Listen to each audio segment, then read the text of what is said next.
I'm Bill. I'm Mart. And this is our tree farm. We work here at Highland Hill Farm on Route 313 in Fountainville, PA with my old man Don, my son Michael, and my son James. And one thing we've learned after 35 years in the tree business, we never know what job we're going to do next. Here behind me is an example of a winter burned holly. This is a Nellie Stevens holly. Many Nellie Stevens hollies got winter burned in Pennsylvania this year. This is 2014.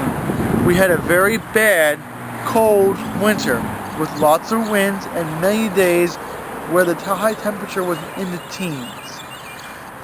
When you see trees like this, it is something to be concerned about, and you should monitor it. There is a couple things you can do. The first thing to do is a lot of people like to take off the dead leaves.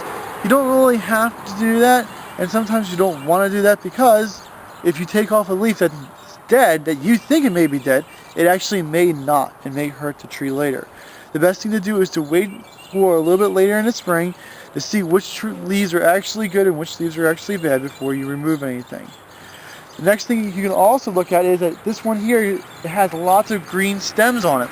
And when you have green stems, there's a chance that the buds may still be alive. So don't remove stems that are green. Wait until later in the spring to see which stems blossom out with new buds and flowers and which stems are actually truly dead. You can see right on this one here, it's just about ready to flower with the flowers of the Nellie Stevens holly. So you don't know how far back where the buds are. Just give it some time and you'll see which buds are alive and which buds are dead. The main idea is don't panic when you see your plants like this.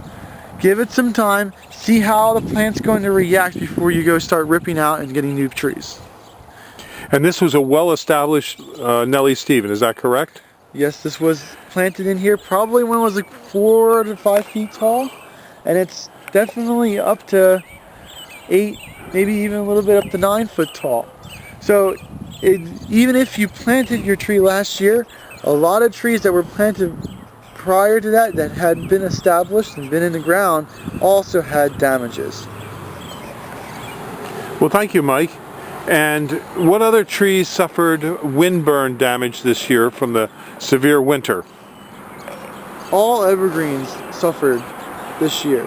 It doesn't matter whether it was a spruce, a pine, a holly, a skip laurel, yew, they all got hurt with this really bad wet winter. Just give whatever you see. Sometimes you'll see stuff that loses its needles. Some of it doesn't look very good. Whatever it is, just take a look at it and let it do what it's going to do. Don't force something or don't start cutting until you know what is actually dead. Okay, thank you very much. If you have any questions, you can call Michael at 267-446-2376. All right, very good.